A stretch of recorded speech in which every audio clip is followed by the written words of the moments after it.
ఎన్ gold buyers, మీ కష్టాల్లో నమ్మకమైన మీ ఆత్మీయ నేస్తం. ఇప్పుడు ఇరాన్ ఒక రీజనింగ్ ఏంటంటే, ఇరాన్ వాళ్ళ రీజిమ్ లేదు. ఇప్పుడు వాళ్ళ హెడ్ ఆఫ్ సుప్రీం లీడర్ పోయారు, 40 కమాండర్లు పోయారు.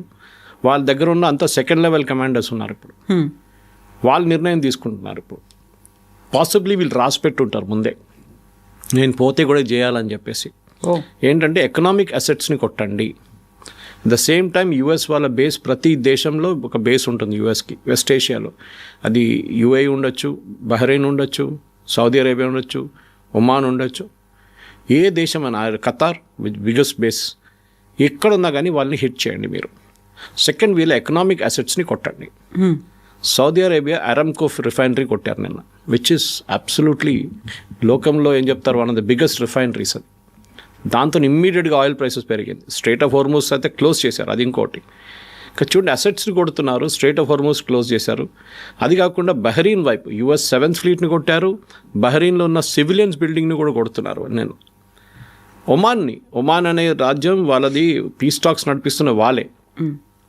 మా బ్రదర్ ఒమాన్ ఉంటాడు, ఆయన అన్నాడు మన మీద ఎవరు దాడి చేయరని చెప్పారు. గంట సేపు తర్వాత ఆడే మెసేజ్ నాకు పెట్టాడు, బాంబు పడ్డది ఇక్కడ కూడా అని చెప్పి. ఎప్పుడు అనుకోలేదు వాళ్ళు ఏమనుకున్నారంటే, మేము చాలా సేఫ్గా ఉంటాం, మమ్మల్ని మేమే నెగోషియేట్ చేస్తున్నాం వీళ్ళ వైపు నుంచి, మా మీద అందుకు బాంబు వేస్తాం. వాళ్ళ మీద కూడా వేసారు తీసుకొచ్చి. సో ఇదొక ప్రాబ్లం వస్తుంది. ఇరాన్ 2 రీజన్స్ ఉండొచ్చు కవిత గారు దీంట్లో. ఒకటి, ఇరాన్ ఏం చెప్తున్నా అంటే, మేము వీ విల్ నాట్ సరెండర్. మా దగ్గర ఉన్న బ్యాలిస్టిక్ టెక్నాలజీ మీరేదో చాలా చిల్ల పిల్లల దగ్గర దివాళీ పండగలాగా అనుకున్నారు, కాదు. We can really use it our advance. Drone and ballistic drone వాడారు సౌదీ అరేబియా రిఫైనరీ మీద, పామ్ జుమేరా మీద అటాక్ చేశారు దుబాయ్లో. అది ఆలోచించి, that again is a land mark. World's richest people అక్కడ ఉంటారు, డబ్బులు ఉన్న వాళ్ళు, వాళ్ళ మీద దాడి చేశారు. సో ఇదొక షాక్ అనమాట గల్ఫ్ కంట్రీస్ కూడా. వాళ్ళు మన దాకా ఏమనుకున్నారంటే, మన దాకా మా మీద దాడి చేయరు, మ్యాక్సిమం అమెరికన్ బేసెస్ మీద దాడి చేస్తారు, అది వాళ్ళు చూసుకుంటారు, మా మీద చేయరు అనుకున్నారు. ఈవెన్ 12 Day వార్లో అప్పుడు జరిగినప్పుడు 6 months ముందు అప్పుడు చూశారు మీరు, అప్పుడు డైరెక్ట్ ఖతార్ మీద వాళ్ళు దాడి చేశారు. కానీ Qatar air force base, US air force మీద దాడి చేశారు, ఖతార్ మీద. అది కూడా చెప్పి చేశారు వాళ్ళు, మేము పంపిస్తున్నాం డ్రోన్లు అని చెప్పేసి. ఇది అట్లా కాదు. ఇది ఇప్పుడు ఇవాళ పొద్దున American embassy Riyadh, Saudi Arabian capital ఉన్న అమెరికన్ ఎంబసీని కొట్టారు, రెండు డ్రోన్లతో కొట్టారు. అంటే మనం అనుకున్నాం ఇది వీళ్ళ దగ్గర అసలు బేసిక్ టెక్నాలజీ కూడా లేదనుకుని. నాకు డౌట్ ఏమొస్తుందంటే, బహుశా వీళ్ళకి చైనా దగ్గర నుంచి హెల్ప్ వస్తుందని యుఎస్ ఇంటెలిజెన్స్ ఇప్పుడు చెప్తున్నారు. చైనా మాత్రం సైలెంట్గా ఉంది, ఎందుకంటే వీళ్ళ దగ్గర శాటిలైట్స్ లేవు. ఈ డ్రోన్స్ని గైడ్ చేయడానికి, ఈ మిసైల్స్ని గైడ్ చేయడానికి మీకు శాటిలైట్ టెక్నాలజీ చాలా పనికి వస్తుంది. ఇదేదో GPS కోఆర్డినేట్ చేసి పంపించడం కాదు, ఉంటుంది దాంట్లో, కానీ that can always go wrong. ఇది శాటిలైట్ ఇమేజరీ వీళ్ళకి ఎక్కడి నుంచి. పాకిస్తాన్ మీరు గుర్తుపెట్టిన, ఆపరేషన్ సింధు టైంలో పాకిస్తాన్ని హెల్ప్ చేసిన దేశం China. Real time intelligence, satellite intelligence ఇచ్చారు వాళ్ళకి. మన ఎయిర్ ఫోర్స్ బేస్లు కానివ్వండి, మన మిసైల్ సిస్టమ్స్ కానీ, మన S-400 ఎక్కడ ఉందని పాకిస్తాన్కి చెప్పింది చైనా. సో డెఫినెట్గా ఒక డౌట్ ఉంది ఇప్పుడు యూఎస్ ఇండియా. కానీ ఇప్పుడు వాళ్ళు చైనాతో ఇప్పుడు డీల్ చేస్తలేరు, పక్కన పెట్టారు వాళ్ళు. ద ఇమీడియట్ కన్సర్న్ అంటే ట్రంప్కి ఈ యుద్ధం ఎన్ని రోజులు ఉంటుందో అని. ఎందుకంటే ఫస్ట్ టైం 2 సెనారియోస్ ఉన్నాయి కవిత. ఒకటి, గల్ఫ్ స్టేట్ అందరు కోపం వచ్చి అందరు కలిసి ఇరాన్ని కొడతారు. యుఎస్ ఇజ్రాయెల్ ఎనీవే కొడుతున్నారు, కానీ గల్ఫ్ స్టేట్ కూడా ఏమంటారు, చాలా అయిపోయింది, బోత్ హోగ్యా, చలో అవి మేము కూడా దిగుతామని చెప్పి వాళ్ళు కూడా దిగుతారు. మీరు ఇజ్రాయెల్ మీద దాడి చేయండి, మీరు యుఎస్ మీద దాడి చేయండి, మా మీద ఎందుకు చేస్తున్నారు, మా ప్రజల మీద ఎందుకు చేస్తున్నారు. ఇన్ఫ్యాక్ట్ మా ఊరు నుంచి ఒక ఆయన మొన్న బయటకు వచ్చి నిలబడితే ఆయన మీద ఒక డ్రోన్ పీస్ వచ్చి పడ్డది. ఈ lost his leg from my home town. ఆయన తప్పు, బయట రాకూడదని చెప్పారు. అప్పుడు బయట వచ్చి నిలబడి చూడడానికి మన హ్యూమన్ టెండెన్సీ ఉంటుంది కదా అది. సో ఇప్పుడు జరిగే దాంట్లో కవిత గారు, ద మోస్ట్ డేంజరస్ థింగ్ ఏంటంటే, ఒకటి ఆయిల్ ప్రైసెస్ అదైతే పెరుగుతుంది, కానీ $10 పెరిగి అక్కడే స్టేషనరీగా ఉంది, మూవ్ కావట్లేదు. ఎందుకంటే ఓపెక్ వాళ్ళ ప్రొడక్షన్ పెంచేశారు. So that will strait of Hormuz open పెట్టడానికి చాలా క్రూషియల్. ఎందుకంటే సూయజ్ కెనాల్ నుంచి వచ్చి, స్ట్రైట్ ఆఫ్ హార్మూజ్ నుంచి వచ్చి ఒక యూటర్న్ తీసుకుంటుంది చిన్న, at the widest point near Gulf of Oman 36 kilometers అంతే ఇది వెడల్పు. అక్కడి నుంచి షిప్స్ ఇట్లా తిరిగి రావాలన్నమాట, ఒక డ్యాన్స్ చేస్తారు వాళ్ళు, అది literally. And these are huge crude oil ships అనమాట, మ్యాసివ్. వీళ్ళని ఆపారనుకోండి, మొన్ననే ఒకటి ఫైర్ చేశారు ఒమాన్ దగ్గర, దాని మీద స్టిల్ ఆన్ ఫైర్ యాక్చువల్లీ ఆ షిప్. మొత్తం ఆగిపోతే గల్ఫ్లో నుంచి బయటికి వచ్చే 20% టోటల్ పెట్రోలియం ప్రోడక్ట్స్ ఆగిపోతుంది, గ్యాస్ అండ్ పెట్రోలియం రెండు. నిన్న మీరు గుర్తుపెట్టుకోండి, నిన్న Qatar has announce suspension of gas. Immediately యూరోప్లో దాని ఎర్త్క్వేక్ వచ్చింది ఇమ్మీడియట్గా ఇంపాక్ట్. ఎందుకంటే యూఎస్ చాలా మటుకు రష్యన్ గ్యాస్ ఆపిన తర్వాత ఖతార్ మీద డిపెండెంట్గా ఉన్నారు, కొంచెం సౌదీ అరేబియా మీద కూడా. కానీ Qatar is the largest producer, Iran is the second largest producer. Iran నుంచి తీసుకోలేరు, ఖతార్ నుంచి ఇప్పుడు ఖతార్ వాళ్ళ ప్రొడక్షన్ ఆపేశారు, వాళ్ళ బేస్ మీద కూడా అటాక్ చేశారు, గ్యాస్ బేస్ మీద. రష్యా ఇప్పుడు ఆలోచించండి, నేను మొన్న ట్వీట్ చేశాను, బహుశా మీకు చెప్పుంటాను. I tweeted that president Trump భారతదేశం మీద ఇంకొక 25% పెడతారంట టారిఫ్. ఎందుకంటే మీరు రష్యా దగ్గర నుంచి ఆయిల్ కొనట్లేదని చెప్పి. రష్యా దగ్గర నుంచి కొనండి ఆయిల్ అని. నిన్నప్పుడు చూస్తే నేను ఈవినింగ్ కాగానే the ministry of external affairs has cent out and appeal to government of India, మీరు యూఎస్తో మాట్లాడి చెప్పండి మాకు అర్జెంటుగా రష్యా దగ్గర నుంచి ఆయిల్ కొనాల్సిందే, ఇంటర్వ్యూన్ అవ్వండి ఇప్పుడు. బికాస్ మిగతా ఆయిల్ సోర్సెస్ బంద్ అయిపోయినాయి ఇప్పుడు. లేకుంటే మనం $80 $90 పర్ బ్యారెల్ ఇవ్వాల్సి వస్తుంది, రష్యా 40కి ఇస్తున్నారు మనకి డిస్కౌంట్లో. సో సిచ్యువేషన్ ఆ పరిస్థితికి వచ్చేసిందన్నమాట. ఎకనామిక్లీ ఇరాన్ కొడుతున్నారు, బహుశా ఎక్కువ రోజులు ఉండదు వాళ్ళ దగ్గర. ఎందుకంటే ఎన్ని మిసైల్స్ ఉన్నాయి ఇరాన్ దగ్గర, ఆన్ దేర్ ఓన్ వాళ్ళ దగ్గర ఉన్న 20,000 బ్యాలిస్టిక్ మిసైల్స్ ఉన్నాయి. దాంట్లో ఆల్రెడీ ఒక 5-6 వేలు వాడుకున్నారు. మిగతా దాన్ని యూఎస్ డిస్ట్రాయ్ చేశారంటారు, ఎంత డిస్ట్రాయ్ చేస్తే తెలియదు. వాళ్ళు మ్యాక్సిమం స్టాక్ పైల్స్ వాళ్ళది పెట్టుకున్నది హెజ్బుల్లా దగ్గర ఉంది, హెజ్బుల్లాకి పంపించారు వాళ్ళు. రేపు ఏమైనా అయితే ప్రాబ్లం అయితే మీరు అక్కడి నుంచి షూట్ చేయండి, మేము ఇక్కడి నుంచి చేయలేమని చెప్పి హెజ్బుల్లాకి ఇచ్చారు. హెజ్బుల్లా దగ్గర 120,000 మిసైల్స్ ఉన్నాయి. దాంట్లో చాలా మటుకు వాళ్ళు ఇజ్రాయెల్ వాళ్ళు డిస్ట్రాయ్ చేశారు, ఫస్ట్ ఆ వార్లోనే డిస్ట్రాయ్ చేశారు October 7 తర్వాత. ఇంకెంత ఉందని అడిగితే 40,000 ఉందంటున్నారు ఇప్పుడు దాకా. ఆ 40,000లో ఆల్మోస్ట్ ఒక 5,000 మొన్న వాడారు వాళ్ళు లాస్ట్ 1 వీక్లో. దాన్ని కూడా ఇజ్రాయెల్ తర్వాత ధ్వంసం చేశారు, లాంచ్ చేసిన ధ్వంసం చేశారు, మిసైల్ ప్రొడక్షన్. ఇప్పుడు ఇరానియన్ మిసైల్ ప్రొడక్షన్ ఫెసిలిటీ మీద కొడుతున్నారు అమెరికా. ఎందుకంటే ఏ ఫ్యాక్టరీ అయినా వీళ్ళని హెల్ప్ చేస్తున్నారో ఈ మిసైల్ ప్రొడక్షన్ వాళ్ళు కొడుతున్నారు. సో మనం ఐ థింక్ అమెరికా కూడా ఇరానియన్ టెక్నాలజీని అండర్ ఎస్టిమేట్ చేశారు. ఇరాన్ దగ్గర ఏదో చిన్నపిల్లల దగ్గర ఉన్న దివాళీ రాకెట్ లాగా పటాకాలాగా అనుకున్నారు, కాదు. I think they got a very sophisticated technology వాళ్ళ దగ్గర. Iranian education system is one of the best. వాళ్ళ మెడిసిన్, ఇంజనీరింగ్, లైఫ్ సైన్సెస్ చాలా మంచిది వాళ్ళది. And I think they really వాళ్ళు వాడుకున్నారు ఆ టెక్నాలజీని. టర్కీ దగ్గర నుంచి ఏమైనా నేర్చుకున్నారా, చైనా దగ్గర నుంచి టెక్నాలజీ తీసుకున్నారు? Yes, possible. చైనా దగ్గర నుంచి డెఫినెట్ తీసుకొని ఉంటారు. రష్యా వైపు నుంచి ఎక్కువ తీసుకోలేదు, ఎందుకంటే రష్యా దగ్గర ఇప్పుడు లేదు, they don't have any stock piles. అంటే వాళ్ళ దగ్గర మిసైల్ తీసుకొచ్చి పెట్టే స్పేస్ కూడా లేదు వాళ్ళ దగ్గర. ఆ పరిస్థితుల్లో ఇప్పుడు నెక్స్ట్ 3 రోజుల్లో అమెరికా ఇవాళ పొద్దున వార్నింగ్ ఇచ్చారు ట్రంప్ దట్ చాలా పెద్ద ఒక అటాక్ జరగబోతుంది, we will attack them with everything అన్నారు. ఆ everything is going to be very dangerous. ఎందుకంటే దాని తర్వాత మళ్ళీ వెస్ట్ ఏషియా ఎక్స్ప్లోడ్ అవుతుందో లేదో మనం చెప్పలేం. ఇప్పుడు దాకా మనమైతే సేఫ్ ఉన్నాం, మన వైపు ఏం రాలేదు. కానీ ఇక్కడ మనకు అన్నిటికీ పెద్ద ప్రాబ్లం రాబోతుంది, పెట్రోలియం ప్రైసెస్. అది మనకి రష్యా దగ్గర నుంచి కొనుక్కుంటే వీ విల్ రెడీ, శాంక్షన్స్ పెట్టండి మా మీద, మాకు కావాలి రష్యా దగ్గర తీసుకుంటామంటాం మనం. అండ్ ప్రెసిడెంట్ ట్రంప్ ఆల్సో వాళ్ళు ఏం చేయరు, they will agree to it. ఈ పరిస్థితుల్లో రష్యా గ్యాస్ కూడా సప్లై చేయాల్సి వస్తుంది యూరోప్కి. అది ఆపెట్టారు. నార్త్ స్ట్రీమ్ పైప్ లైన్, ఒక పైప్ లైన్ ఉంది గ్యాస్ది, అది ఆఫ్ చేసి పెట్టారు వీళ్ళు యూరోపియన్. మాకు అక్కర్లేదు గ్యాస్ మీ దగ్గర నుంచి అని చెప్పి ఇప్పుడు అడుగుతున్నారు నిన్నటి నుంచి, ప్లీజ్ మాకు గ్యాస్ ఇవ్వండి అని చెప్పి. బికాస్ యూరోప్లో వింటర్ ఇప్పుడే అవుతుంది. సో దట్ మ్యాసివ్ ఇంపాక్ట్ ఉండబోతుంది యూరోప్ మీద. పెట్రోలియం ప్రైసెస్ డబుల్ అయిపోతుంది యూరోప్లో. ఎందుకంటే యూరోప్ దగ్గర ఒక్క ప్లేస్ కూడా పెట్రోలియం ప్రొడక్షన్ ఫెసిలిటీ లేదు వాళ్ళ దగ్గర. రిఫైనింగ్ స్పేస్ ఉండొచ్చు కానీ పెట్రోలియం ప్రొడక్షన్ లేదు. సో మన వైపు నుంచి మనం వెనజువేలా, యుఎస్, రష్యా, వీళ్ళు 3 సోర్సెస్ నుంచి మనం తీసుకోవాల్సి వస్తుంది.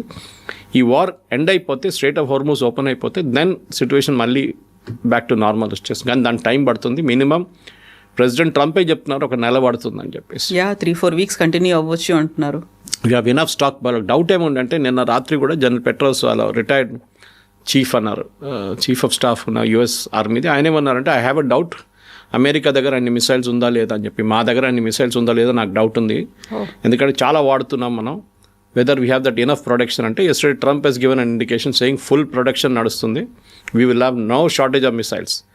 కావాలంటే బ్రిటన్ దగ్గర తీసుకుంటాం, జర్మనీ దగ్గర తీసుకుంటాం, ఫ్రాన్స్ దగ్గర తీసుకుంటాం. France has moved aircraft carrier move చేశారు గల్ఫ్కి.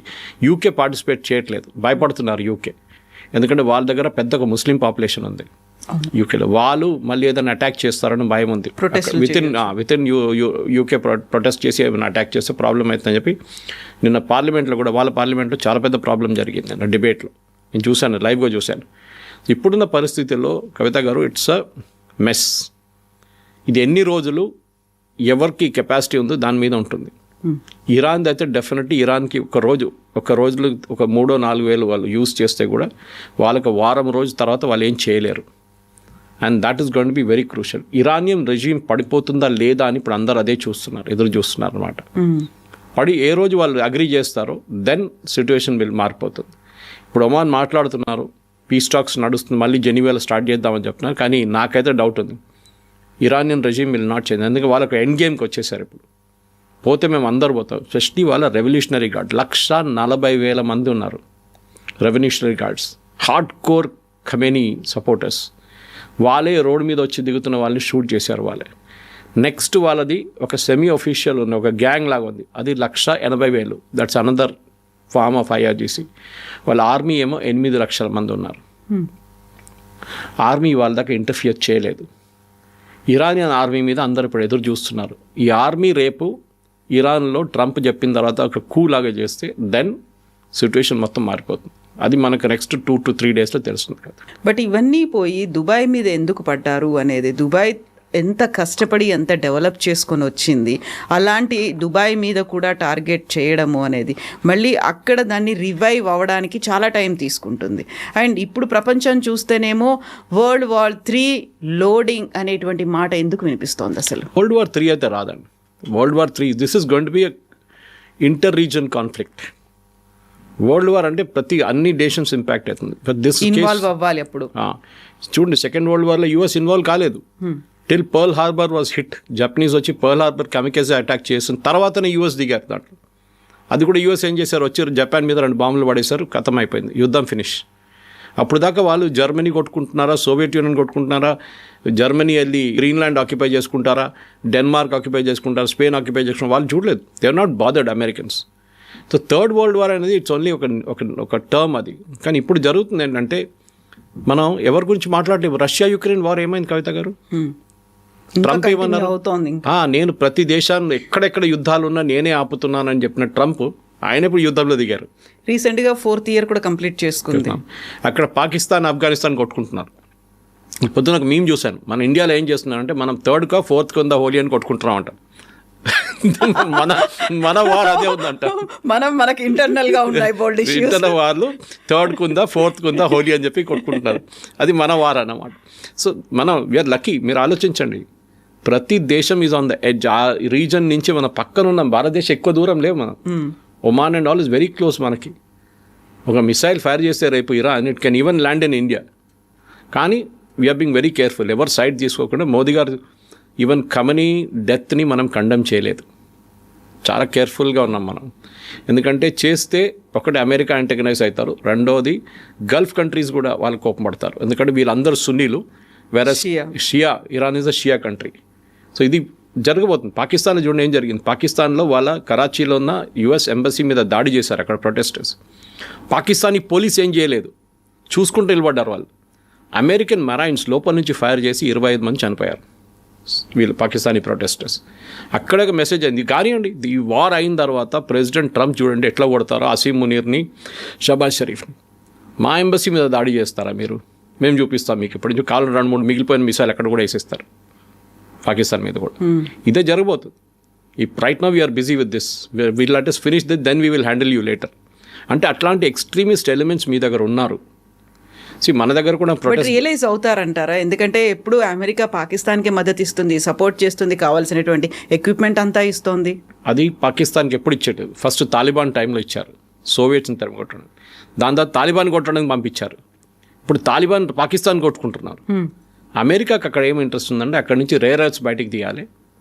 వాళ్ళు కొంచెం డబ్బులు ఇన్వెస్ట్ చేశారు ప్రెసిడెంట్ ట్రంప్ కంపెనీలో, కొంచెం చాలా డబ్బులు ఇన్వెస్ట్ చేశారు. అసీం మునీర్ లాంటి వాళ్ళు, వాళ్ళని హ్యాపీగా పెట్టుకుంటున్నారు. కానీ ఇట్లాంటి సిచ్యువేషన్కి వచ్చినప్పుడు డెఫినెట్ ఐఎమ్ నో డౌట్ రేపు పాకిస్తాన్ చూడండి, ఇప్పుడు చనిపోయిన తర్వాత కూడా ఖమేనీ పాకిస్తాన్ ఇజ్రాయెల్ తిడుతున్నారు, which Israel will not take it lightly. ఎందుకంటే నెక్స్ట్ అటామిక్ పవర్ ఉన్నది గల్ఫ్ కంట్రీస్లో అండ్ ముస్లిం వరల్డ్లో ఇస్ విత్ పాకిస్తాన్. వాళ్ళు ఎప్పుడో కొట్టడానికి ప్లాన్ చేస్తున్నారు, ఎక్కువ లొల్లి చేస్తే వాళ్ళు కొడతారు. కానీ ద ప్రాబ్లమ్ ఇస్ పాకిస్తాన్ దగ్గర ఉన్న అటామిక్ కేపబిలిటీ అంతా యూఎస్ దగ్గర ఉంది, యూఎస్ నిఘాలో ఉందని. వాళ్ళు దాన్ని తాళం చేయ వాళ్ళ దగ్గర ఉంది.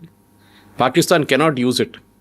అది యూఎస్కి ఎప్పుడో తెలుసు. అది పిచ్చోన్ చేతిలో రాయిలాగా అయిపోతుంది. అది ఎక్కడ పడేస్తాడో తెలియదు తీసుకెళ్ళి. సో ఇట్లాంటి పరిస్థితుల్లో ఇప్పుడున్న దాంట్లో డెఫినెట్గా పాకిస్తాన్కి వాళ్ళ ఎంత ఎఫర్ట్ పెట్టినా కానీ గల్ఫ్ కంట్రీస్ వాళ్ళు పట్టించుకోరు. ఇటువైపు ఏమో సౌదీ అరేబియా వాళ్ళ ప్రాబ్లం ఉంది, వాళ్ళ మీద దాడి చేస్తున్నారు. రియాద్ మీద దాడి చేశారు, వాళ్ళ అరామ్కో ఫ్యాక్టరీ మీద దాడి చేశారు, ఖతార్ దాడి జరిగింది, కువైత్ మీద దాడి చేశారు. ఎక్కడ ఇన్వాల్వ్ లేని దేశాలు అందరి మీద దాడి చేస్తున్నారు. ఎందుకంటే you're all supporting the US base.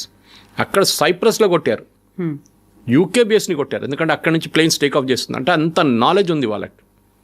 That is the main thing. Kavitha garu, మనం అనుకుంటాం ఇరానియన్స్ దగ్గర ఒక టెక్నాలజీ లేదు, ఇంటెలిజెన్స్ లేదు, రెండూ ఉన్నాయి వాళ్ళ దగ్గర. They are somehow getting the intelligence. ఎక్కడి నుంచి మీకు ఎట్లా తెలుసు సైప్రస్ నుంచి టేక్ ఆఫ్ చేశాను యూఎస్ జెట్స్ అని? వాళ్ళకి తెలిసిపోయింది. అది దానికోసం వాళ్ళు కొట్టారు. డియోగో గార్షియా కొట్టలేరు. డియోగో గార్షియా పర్మిషన్ లేట్ ఇచ్చారని చెప్పి నిన్న ట్రంప్ స్టామ్ అని చాలా తిట్టాడు నిన్న. మీరు ముందే పర్మిషన్ ఇవ్వండి, మా B-2 బాంబర్స్ అక్కడ ఉండే, మేము మళ్ళీ యూఎస్ నుంచి తెప్పించుకోవాల్సి వచ్చింది మాకు అని చెప్పి. సో ఇది ఇప్పుడు ఎట్లయిపోయిందంటే ఇది ఇరాన్ని ఒక గాజా లాగా తయారు చేస్తారు. ఇప్పుడు చూస్తూనే ఉండండి. End of it all Iran will resemble Gaza. అది పరిస్థితి. హెజ్బుల్లాని వాళ్ళు చూసుకుంటారు, ఇజ్రాయెల్ అని చెప్పాను చూడండి. ఇటువైపు హమాస్ ఇస్ ఆల్మోస్ట్ ఫినిష్డ్. వాళ్ళు ఏం మాట్లాడలేదు. ఇప్పుడు హూతీలను చూసుకోవాలి, అది యూఎస్ చూసుకుంటారు. కావాలంటే ఇండియా కూడా అప్పగిచ్చేస్తారు, మీరు చూసుకోండి హూతీలు అని చెప్పేసి. అది కూడా జరుగుతుంది. దిస్ ఇస్ ద సిచ్యువేషన్ నా. సో ఇరాన్ నుంచి నినాదాలు వచ్చేవి, death to Israel, death to America అని వచ్చేది. ఆ రెండూ కలిసాయి. ఇప్పుడు ఖమేనీని చంపేసిన తర్వాత స్టిల్ అదే కండిషన్ ఇంకా కంటిన్యూ అవుతుంది. ఎందుకంటే ఒక స్ప్లిట్ అనేది ఇరాన్లో కూడా కనిపించింది. చాలా వరకు బయటకు వచ్చారు, సెలబ్రేట్ చేసుకున్నారు. ఉమెన్ డాన్సులు చేయడాన్ని నిషేధిస్తే ఆ డాన్స్ వీడియోస్ కూడా ఇప్పుడు సోషల్ మీడియాలో కనిపిస్తున్నాయి. బట్ అక్కడున్నటువంటి రివల్యూషనరీ గార్డ్స్ మొత్తం టేక్ ఓవర్ చేసుకున్నారు, వాళ్ళు అటాక్ చేస్తున్నారు. ఇరాన్లోనే అలాంటి స్ప్లిట్ కనిపించినప్పుడు నెక్స్ట్ ఇరాన్ భవిష్యత్తు అంటే అది ఇరాన్ నుంచే ఎవరో లీడర్ రావాలండి పైకి. మనం సిరియా ఎగ్జాంపుల్ తీసుకుందాం. సిరియాలో ఒక terrorist leader, Al-Qaeda terrorist leader వాళ్ళ ప్రెసిడెంట్ అయ్యారు. వాళ్ళ నుంచే వచ్చారు ఒక లీడర్ పైకి. అన్ని లీడర్ డెమోక్రాటిక్గా ఉండాలని ఎక్కడ చెప్పలేదు, ఎక్కడ రాసిపెట్టలేదు. కంట్రోల్ ఎవరు చేస్తారు వాళ్ళ మీద ఉంటుంది. మీ దగ్గర 1,00,000 మంది ఉన్నారు, మీరు కంట్రోల్ చేయగలరా మీ కంట్రీని? లేకుంటే సివిల్ వార్ అయిపోతుంది. అమెరికా ఎక్కడెక్కడ రెజ్యూమ్ చేంజ్ తీసుకొచ్చిందో లాస్ట్ 2, 3, 4 సంవత్సరాల్లో, నాకన్నా ఎక్కువ కూడా, ఆ కంట్రీస్ అన్నీ ఇవాళ మొత్తం ధ్వంసం అయిపోయినాయి కంప్లీట్గా. You take Iraq, Saddam Hussein పోయిన తర్వాత ఎవరు వచ్చారు, ఎవరు పోయారు, అప్పుడు కూడా కొట్టుకుంటా. అక్కడ అల్ఖైదా ఉంది, అక్కడ ఐసిస్ ఉంది, అందరూ ఉన్నారు. మీరు ఇటువైపు సిరియా తీసుకోండి. సిరియాలో ఇప్పుడు కూడా in spite of having this so called leader, అక్కడ కూడా ఇదే ప్రాబ్లం నడుస్తుంది. అమెరికా సిరియాలో వచ్చి బాంబ్ చేస్తున్నారు ఇప్పుడు కావాలి. అటువైపు మీరు యూ టేక్ ఇరాక్ అయిపోయింది. ఆఫ్ఘనిస్తాన్ పరిస్థితి చూడండి, అదే సంగతి. లిబియా సేమ్, అక్కడ సివిల్ వార్ నడుస్తుంది ఇప్పుడు కూడా. సో అమెరికా ఎక్కడెక్కడ వెళ్ళారు, ఎక్కడెక్కడ రెజ్యూమ్ చేంజ్ చేశారో అక్కడ స్టెబిలిటీ ఎప్పుడు రాలేదు. మీరు బంగ్లాదేశ్ చూశారు, మీరు బంగ్లాదేశ్లో కూడా చాలా రోజులు ప్రాబ్లం ఉండే, అక్కడ కూడా. నేపాల్లో ప్రాబ్లం జరిగింది. ఎక్కడెక్కడ వీళ్ళు ట్రై చేశారు, ఎక్కడ సక్సీడ్ కావట్లేదు. చేశారు కానీ రిజీమ్ మార్చారు. కానీ మీకు ఇవాళ మీ దగ్గర లిబియన్ ప్రెసిడెంట్ పేరు అడిగితే మీకు తెలియదు. You would have known Gaddafi. Iraq president పేరు అడిగితే మీకు తెలియదు, నాకు కూడా తెలియదు. It would have been Saddam Hussein అంటుండే మనం. లేరు ఇప్పుడు. Everybody is gone. మీరు ఒక రెజ్యూమ్ చేంజ్ తీసుకొచ్చినప్పుడు వాళ్ళు రీప్లేస్ ఎవరు చేస్తారు, అది చాలా ఇంపార్టెంట్ ఉంటుంది. అది ఇరాన్లో కూడా ఇంపార్టెంట్. మీరు బయట నుంచి రేజా పేల్వీని తీసుకొస్తే ఆయన 50 సంవత్సరాలు దేశం నుంచి బయటకున్నాం, ఏం చేయలేడు. I give an example. మీరు వెనిజువేలా జరిగినప్పుడు మడూరోని కిడ్నాప్ చేసి తీసుకెళ్ళినప్పుడు ఫస్ట్ ట్రంప్ ఏమన్నారు, ఆ నోబెల్ ప్రైజ్ గెలిచిన ఆమె ఉంది కదా, ఆమె తీసుకొచ్చాడు. మషాడో ఏమైంది? దాని తర్వాత వాళ్ళ అడ్వైజర్ నన్ను, వద్దు, ఆమెకి ఎక్స్పీరియన్స్ లేదు, దేశం నడిపేయడంటే చిన్నపిల్లల ఆట కాదు, జస్ట్ కీప్ హర్ అవుట్. మాట్లాడడానికి చాలా బాగా మాట్లాడుతుంది కానీ దేశం దాంతో నడవదు. వాళ్ళ దాంట్లోనే ఎవరిని ఉన్నా సెలెక్ట్ చేయండి వాళ్ళంటే, మళ్ళీ వాళ్ళ వైస్ ప్రెసిడెంట్ సెలెక్ట్ చేసి ఆమెకి ఇన్స్ట్రక్షన్స్ ఇచ్చారు, దేశం ఇట్లా నడిపియండి, డబ్బులు మేము ఇస్తాం, ఆయిల్ రిఫైనరీస్ అన్ని మేము రిపేర్ చేపిస్తాం, but you run the country. దానికోసం వెనిజువేలాలో ఇవ్వాల దాకా మీరు ఒక రైట్ వినలేదు, ఒక ఫైటింగ్ వినలేదు, ఒక ఫైరింగ్ వినలేదు, ఏం జరగలేదు. అక్కడ చాలా పీస్ఫుల్గా నడుస్తుంది. బట్ అక్కడ కూడా ఇప్పుడు ఇరాన్లో కూడా మేమే నెక్స్ట్ ఎవరు అనేది డిసైడ్ చేస్తామని ట్రంప్ చెప్తున్నాడు. నిజంగా అది పాసిబిలిటీ ఉందా? ట్రంప్ డిసైడ్ చేయలేరు. He cannot decide. అదైతే చాలా క్లియర్. ట్రంప్ డిసైడ్ ఏం చేయగలరంటే ఇరాన్ని పోస్ట్ రూలర్ ఎవరు వస్తారో వాళ్ళ వైపు ఉంచుకోవడం, వాళ్ళు ఫండింగ్ చేయడం చాలా ఇంపార్టెంట్ ఉంటుంది. ఇరాన్లో కవిత గారు రాజా పేల్వి ఫస్ట్ వీళ్ళ ఫాదర్ ఉన్నప్పుడు 79లో డిపోజ్ అయ్యారు ఆయన. 79 నుంచి 2026 వచ్చేదాకా ఇరానియన్ కరెన్సీ 99% డీవాల్యూ అయిపోయింది.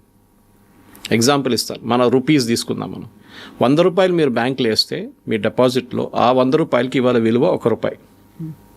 ఆలోచించండి, మీరు బ్యాంక్లో ₹1,00,00,000 వేశారు, దాని విలువ ఎంత ఉంటుంది ఇవాళ? పోయింది, మొత్తం డబ్బులే పోయింది, complete wiped out. Iranian currency worthless అయిపోయింది. పేపర్ ఇప్పుడు ఒక లోఫ్ బ్రెడ్ కొనాలంటే చిన్న ఒక ట్రక్లో తీసుకెళ్ళాలి డబ్బులు అంతా. అక్కడే ప్రాబ్లం అంతా స్టార్ట్ అయింది. ఇప్పుడు 6 నెలల ముందు మన ప్రొటెస్ట్ ఎందుకు స్టార్ట్ అయింది, అక్కడ బాజారీస్ అంటారు, అంటే బాజార్ నడిపిస్తున్న వాళ్ళు, ట్రేడర్స్. వాళ్ళు ఏమంటున్నారంటే మా దగ్గర ఎవరు రావట్లేదు కొనడానికి, nobody is coming to buy anything from us. మేమేం అమ్మాలి, మేము కరెన్సీకి వాల్యూ లేదు, నీళ్ళు లేవు వాళ్ళ దగ్గర. ఇప్పుడు పవర్ సప్లై ఎరాటిక్గా ఉంది, ఎందుకంటే ఇరాన్ దగ్గర మేము చెప్పాను చూడండి, 2nd largest gas production in the world. Capacity production కాదు, వాళ్ళ దగ్గర ఉన్న asset. 3rd largest oil reserves in the world. First is Venezuela, 2nd Saudi Arabia, 3వది ఇరాన్. గ్యాస్లో first is Qatar, 2nd is Iran. కానీ లాస్ట్ 3 సంవత్సరాల్లో Iran produce చేసింది total oil ప్రొడక్షన్లో 3%. మినిమం 20-22% ప్రొడ్యూస్ చేయాల్సిన ఒక country is doing only 2%, 3%.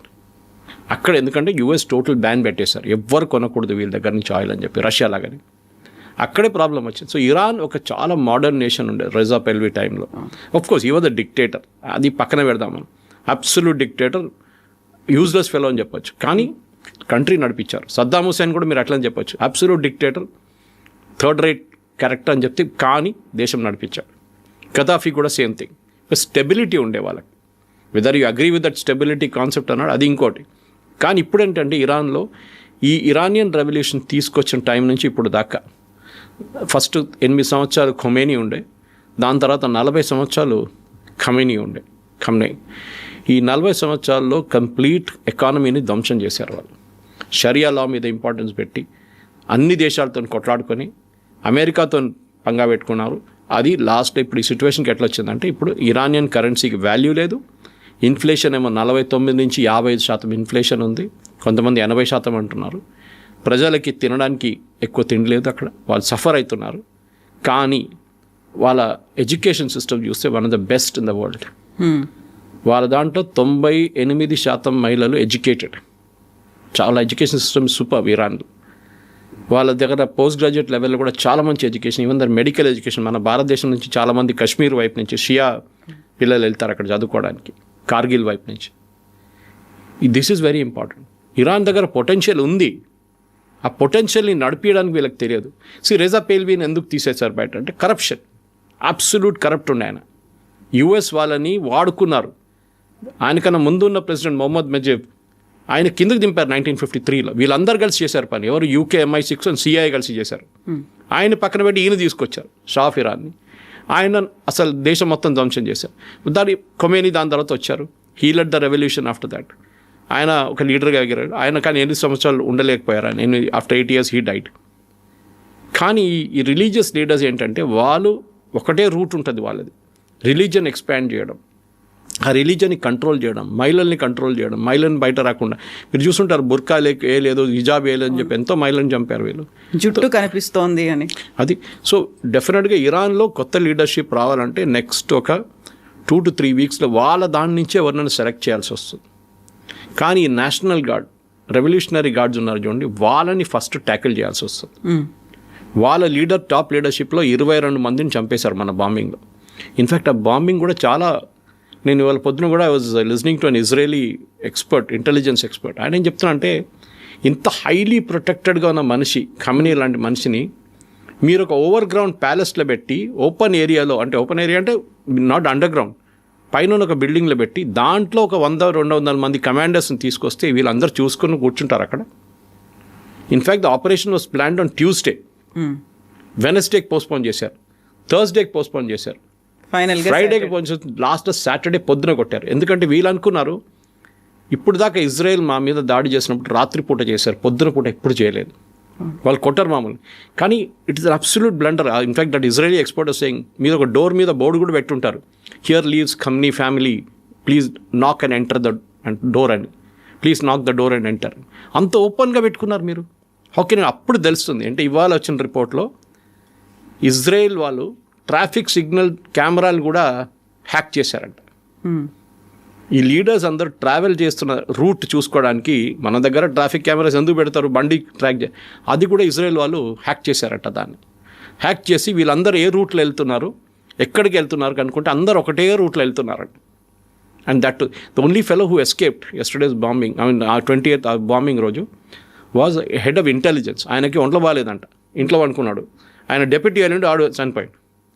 So ఆ పరిస్థితి they have able to get superb intelligence.